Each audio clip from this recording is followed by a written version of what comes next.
अत्याचार सहना अत्याचार करने से बड़ा अपराध है। सुप्रभात, मैं हूं प्रतिबिंब शर्मा आपके साथ। सबसे पहले नजर मुख्य गतिविधियों पर। पहलगाम आतंकी हमले पर सरकार की ओर से संसद भवन परिसर में बुलाई गई सर्वदलीय बैठक। रक्षा मंत्री राजनाथ सिंह की अध्यक्षता में हुई बैठक में गृह मंत्री अमित शाह, विदेश मंत्री एस जयशंकर, वित्त मंत्री निर्मला सीतारमण सहित विभिन्न राजनीतिक दलों के नेता हुए शामिल। हमले में मारे गए निर्दोष लोगों की स्मृति में रखा गया 2 मिनट का मौन।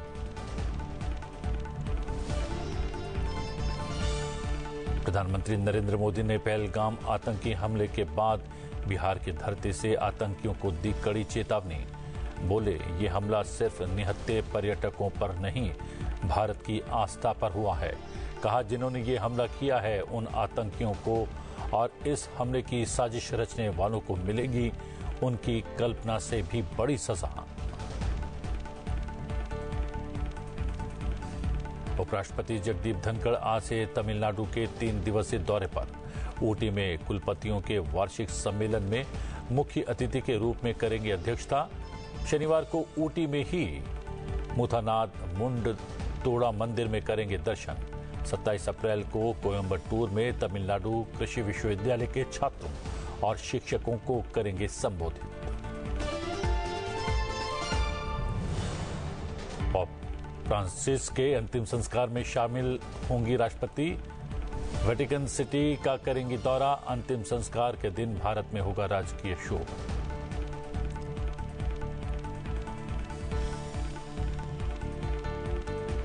इस्पात ने दुनिया भर की आधुनिक अर्थव्यवस्थाओं में निभाई है मूल ढांचे की भूमिका।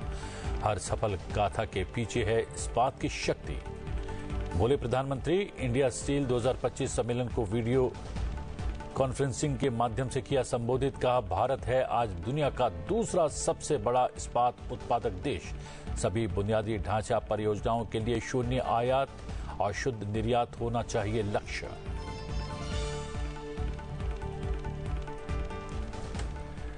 जम्मू कश्मीर के पहलगाम में हुए आतंकी हमले को लेकर केंद्र सरकार की तरफ से संसद भवन में एक सर्वदलीय बैठक बुलाई गई। इस बैठक में केंद्रीय गृह मंत्री अमित शाह, रक्षा मंत्री राजनाथ सिंह, स्वास्थ्य मंत्री जेपी नड्डा, वित्त मंत्री निर्मला सीतारमण, केंद्रीय अल्पसंख्यक मंत्री किरेन रिजिजू, लोकसभा में विपक्ष के नेता राहुल गांधी, कांग्रेस अध्यक्ष और राज्यसभा में विपक्ष के नेता मल्लिकार्जुन खड़गे के साथ साथ तमाम दलों के नेता शामिल हुए। बैठक में सभी राजनीतिक दलों ने आतंकवाद की कड़ी निंदा की और शहीदों को श्रद्धांजलि अर्पित की। बैठक की शुरुआत 2 मिनट के मौन के साथ हुई। बैठक में शामिल सभी नेताओं ने कहा कि सरकार द्वारा उठाए गए कदमों का वो समर्थन करते हैं।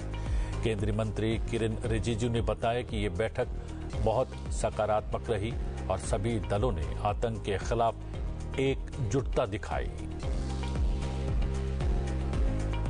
आज ऑल पार्टी फ्लोर लीडर्स का बैठक बहुत सकारात्मक और जैसे हमने एक्सपेक्टेशन किया था वैसे हुआ। शुरुआत में सरकार की ओर से रक्षा मंत्री जी ने बताया कि जो घटना पहलगाम में जो हुआ है उसके बाद भारत सरकार ने सीसीएस बैठक में क्या कदम उठाया, क्या फैसला लिया, उसका भी जानकारी दिया। और फिर सरकार का आतंकवाद के खिलाफ जीरो टॉलरेंस पॉलिसी के बारे में शुरू में बताया कि एक घटना बहुत दुखद है, उसके वजह से जो देश भर में सब लोग चिंतित हैं, उसको लेते हुए भारत सरकार ने और भी कड़ी कार्रवाई करने का मंशा को भी आज जताया है। फिर पिछले कई सालों से कश्मीर के अंदर में शांति से लोग अपना व्यापार कर रहे थे, टूरिस्ट आ रहे थे, गतिविधियां चल रही थी और सब कुछ बहुत अच्छा हो रहा था। तो ये एक घटना ने माहौल जो खराब किया उसको लेकर के सबने अपना चिंता जताया है। सब पॉलिटिकल पार्टी ने अपने अपने विचार को रखा और एक चीज सामने में आया कि देश को एकजुट और एक आवाज में खड़ा रह करके बोलना चाहिए और आतंकवाद के खिलाफ में एकजुट हो करके भारत को लड़ाई लड़ना चाहिए, ये सब ने माना है। आदरणीय प्रधानमंत्री जी का आज जो बिहार में देश को मैसेज दिया उसको सबने सुना है। तो उस प्रधानमंत्री जी का जो मंशा है आतंकवाद के खिलाफ कड़ी प्रहार जो भारत पहले भी करते आया है और भी आगे करेंगे, उसके बारे में सरकार की ओर से ऑल पार्टी मीटिंग में रखा है। हमारे ऑफिशियल्स की ओर से, आईबी की ओर से, होम मिनिस्ट्री के ऑफिशियल्स की ओर से ब्रीफिंग किया गया है। घटना कैसे हुई और कहां चूक हुई इसका भी बताया, और जो जगह जहां घटना हुई उस जगह में वो मेन रोड पे नहीं है, पैदल चलना पड़ता है या घोड़ा से चलना पड़ता है, जो लगभग वहाँ से 2.5 घंटे 2 घंटे दूर जिस मीडो से है जहाँ ये घटना हुई उसके बारे में बताया। और सब पार्टी को बताया कि सब कुछ अच्छा चलते हुए भी ये घटना एक चूक हुई है और इससे सब दुखी हैं और ऐसा घटना आगे नहीं होना चाहिए। इसके लिए क्या क्या प्रबंधन किया गया है इसके बारे में ऑफिशियल्स अपने ब्रीफिंग में एक्सप्लेन किया है। उसके बाद सब पार्टी ने कहा कि सरकार के साथ है और आतंकवाद के खिलाफ इस लड़ाई में सारे पॉलिटिकल पार्टी सरकार के साथ खड़ा है और पूरा देश खड़ा है। ये संदेश भी सब पॉलिटिकल पार्टी ने दिया है और सब पार्टी के नेताओं ने एक ही आवाज में कहा है कि सरकार जो भी कदम उठाएगा साथ देंगे, ये भी सब पार्टी के नेताओं ने कहा है। और कुछ मुद्दे सामने में आए, उसका क्लैरिफिकेशन भी हुआ और मीटिंग पॉजिटिव नोट में समाप्त हुई। और मैं मानता हूं कि आज के इस महत्वपूर्ण ऑल पार्टी बैठक में जो हमने स्पिरिट अडॉप्ट किया है कि एकजुट होकर के लड़ाई लड़ेंगे आतंकवाद के खिलाफ, वो आगे भी जारी रहेगा। और एक अपील किया है कि ऐसे समय में हम एक दूसरे के खिलाफ राजनीतिक दृश्य से ना दिखें और राजनीति ना करें। ऐसे माहौल में देश एकजुट रहना चाहिए, ये भी सबने संदेश दिया है। तो मैं मानता हूं कि आज के ऑल पार्टी मीटिंग के बाद हम लोग कामयाब होंगे आतंकवाद के खिलाफ लड़ाई में, और पाकिस्तान और उनके जितने समर्थक हैं जिन्होंने इस आतंकवाद हमला को अंजाम दिया है उसको बदला लेने में और आगे और भी कड़ी कार्रवाई हो, इसके लिए एकजुट रहेंगे, हम ये मानते हैं। सरकार ने जम्मू कश्मीर में पहलगाम आतंकवादी हमले के मद्देनजर मंत्रिमंडल की सुरक्षा मामलों की समिति द्वारा लिए गए निर्णयों के क्रम में पाकिस्तानी नागरिकों को वीजा सेवाओं को तत्काल प्रभाव से निलंबित करने का फैसला किया है। ये कदम भारत द्वारा पाकिस्तान के खिलाफ कई कदमों की घोषणा के एक दिन बाद उठाया गया है, जिसमें पाकिस्तानी सैन्य अताशे को निष्कासित करना, 1960 के सिंधु जल संधि को स्थगित करना और अटारी भूमि पारगमन चौकी को तत्काल बंद करना शामिल है। विदेश मंत्रालय ने बताया कि भारत द्वारा पाकिस्तानी नागरिकों को जारी किए गए सभी मौजूदा वैध वीजा 27 अप्रैल से रद्द कर दिए गए हैं। हालांकि पाकिस्तानी नागरिकों को जारी किए गए मेडिकल वीजा केवल 29 अप्रैल तक वैध होंगे। वर्तमान में भारत में मौजूद सभी पाकिस्तानी नागरिकों को संशोधित समय सीमा के हिसाब से वीजा की समाप्ति से पहले भारत छोड़ना होगा। विदेश मंत्रालय ने भारतीय नागरिकों को पाकिस्तान की यात्रा से बचने की सलाह दी है। साथ ही पाकिस्तान में मौजूद भारतीय नागरिकों को भी जल्द से जल्द भारत लौटने की सलाह दी गई है।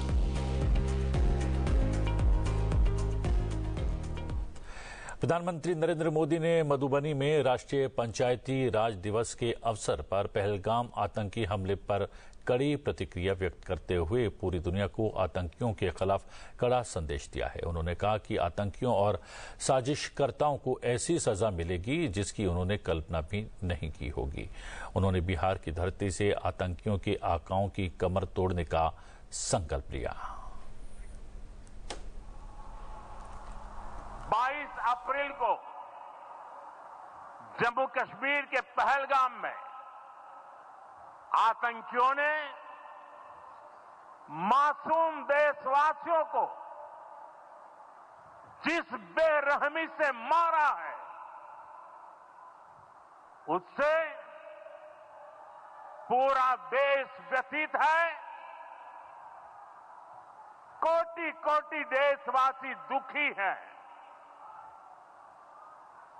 सभी पीड़ित परिवारों के इस दुख में पूरा देश उनके साथ खड़ा है। देश के दुश्मनों ने भारत की आत्मा पर हमला करने का दुस्साहस किया है। मैं बहुत स्पष्ट शब्दों में कहना चाहता हूं, जिन्होंने ये हमला किया है, उन आतंकियों को और इस हमले की साजिश रचने वालों को उनकी कल्पना से भी बड़ी सजा मिलेगी। सच्चा लोकतंत्र केंद्र में बैठकर राज्य चलाने वाला नहीं होता, बल्कि एक गांव के प्रत्येक व्यक्ति के सहयोग से चलता है। राष्ट्रपिता महात्मा गांधी के ये शब्द पंचायती राज व्यवस्था के महत्व को दर्शाते हैं, जो आज भी प्रासंगिक हैं। ये शब्द हैं प्रधानमंत्री नरेंद्र मोदी के। जी हां, पंचायती राज मंत्रालय हर साल 24 अप्रैल को लोकतंत्र की नींव के रूप में राष्ट्रीय पंचायती राज दिवस मनाता है, क्योंकि इसी दिन संविधान में 73वें संशोधन के द्वारा पंचायती राज व्यवस्था अस्तित्व में आई थी। प्रधानमंत्री नरेंद्र मोदी ने राष्ट्रीय पंचायती राज दिवस के अवसर पर बिहार के मधुबनी से बिहार के लिए 13,480 करोड़ रुपए से अधिक की विकास परियोजनाओं का उद्घाटन और शिलान्यास किया और उत्कृष्ट पंचायतों को सम्मानित किया।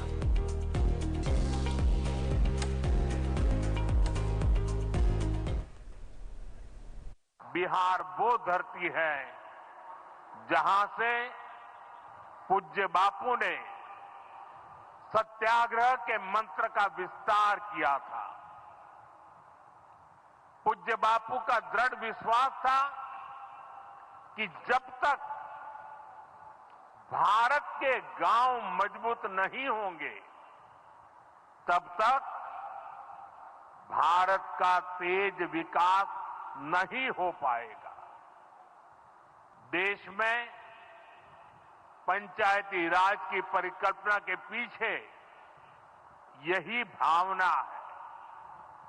बीते दशक में पंचायतों को सशक्त करने के लिए एक के बाद एक कदम उठाए गए। टेक्नोलॉजी के माध्यम से भी पंचायतों को मजबूत किया गया। बीते दशक में 2 लाख से ज्यादा ग्राम पंचायतों को इंटरनेट से जोड़ा गया है। 5.5 लाख से ज्यादा कॉमन सर्विस सेंटर्स गांवों में बने। पंचायतों के डिजिटल होने से एक और फायदा हुआ है। जीवन मृत्यु प्रमाण पत्र, भूमि धारण प्रमाण पत्र, ऐसे कई दस्तावेज आसानी से प्राप्त कर सकते हैं। प्रधानमंत्री नरेंद्र मोदी ने इस अवसर पर कहा कि ग्राम पंचायतों की एक और बड़ी समस्या भूमि विवाद से जुड़ी रही है। उन्होंने कहा कि जमीनों के रिकॉर्ड का डिजिटलीकरण से अनावश्यक विवादों को सुलझाने में मदद मिली है। प्रधानमंत्री ने यह भी कहा कि पंचायतों ने सामाजिक भागीदारी को सशक्त बनाने में अहम भूमिका अदा की है। बिहार देश का पहला राज्य था जहां महिलाओं को इनमें 50% आरक्षण की सुविधा दी गई और इसलिए मैं नीतीश जी का अभिनंदन करता हूं।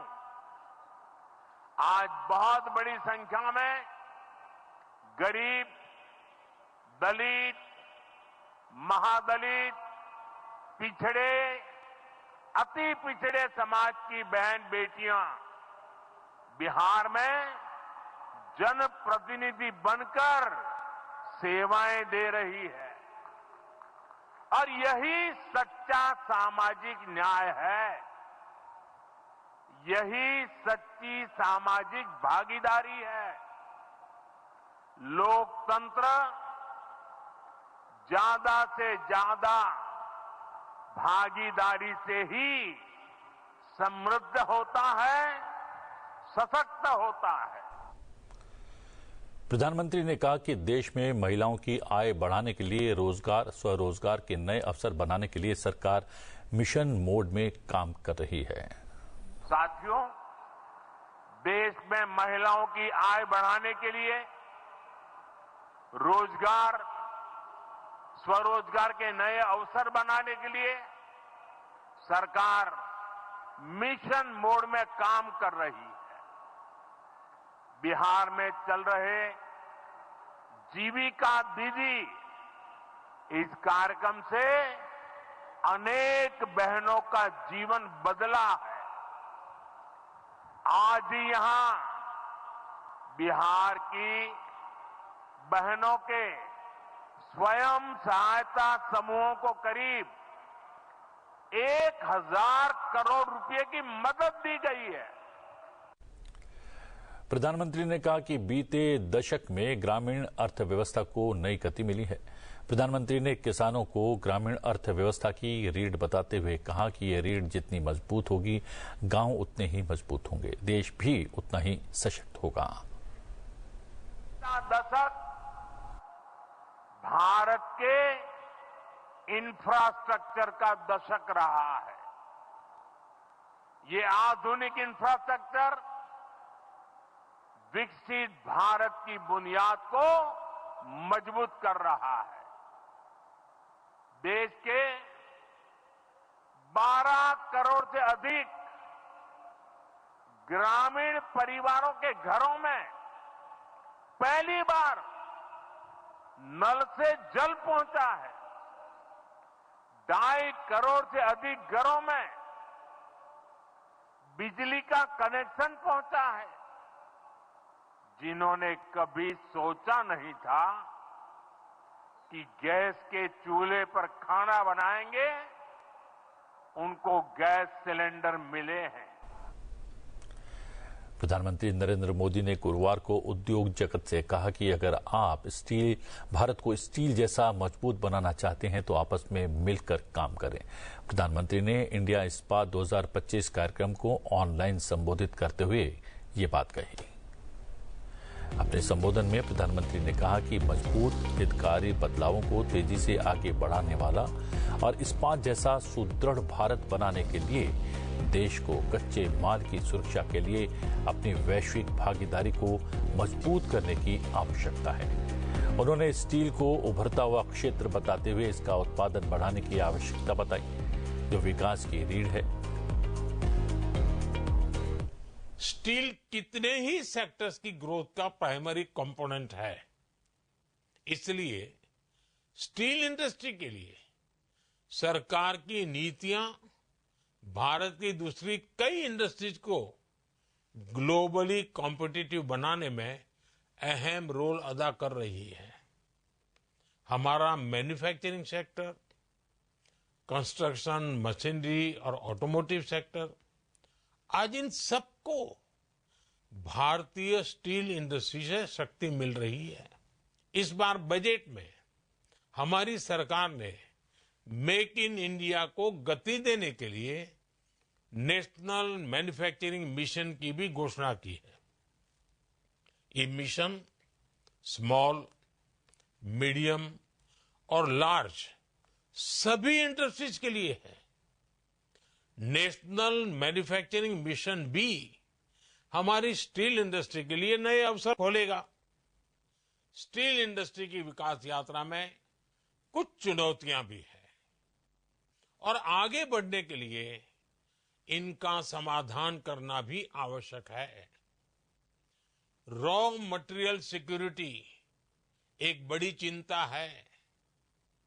हम अभी भी निकेल, कोकिंग कोल और मैंगनीज के लिए आयात पर निर्भर है और इसलिए हमें ग्लोबल साझेदारियों को मजबूत करना होगा, सप्लाई चेन्स को सिक्योर बनाना होगा, टेक्नोलॉजी अपग्रेड करने पर फोकस करना होगा।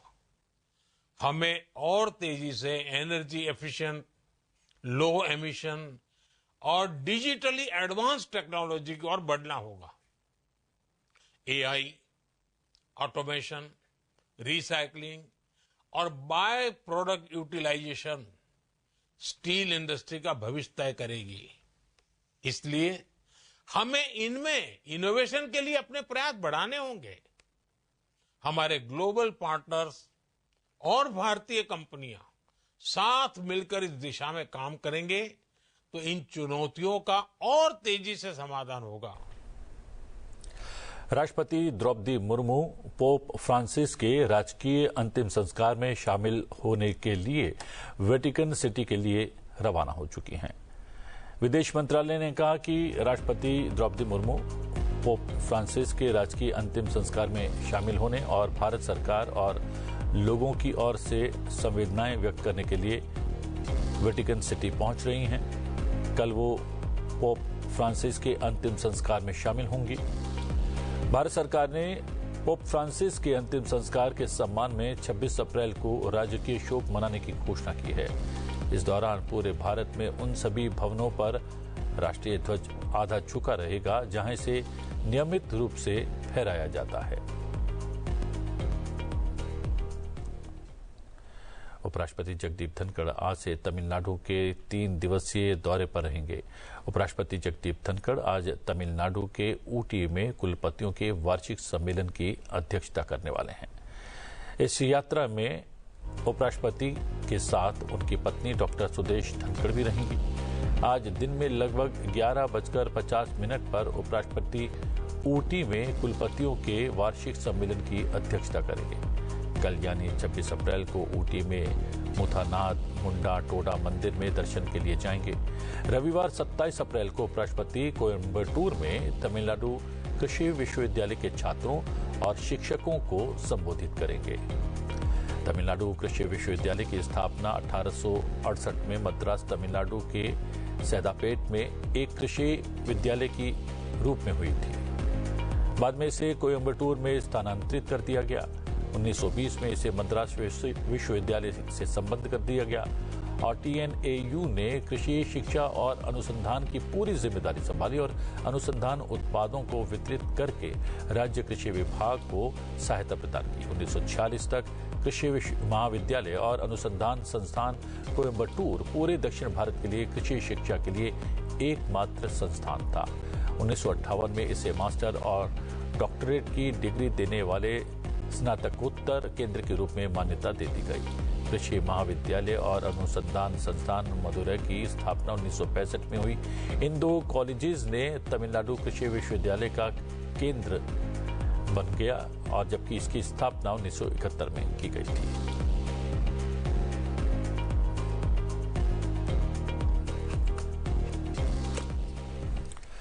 सुप्रभात में आज के लिए इतना ही। सुप्रभात में आपसे फिर भेंट होगी। फिलहाल मुझे आज्ञा दीजिए, लेकिन देखते रहिए संसद टीवी। नमस्कार।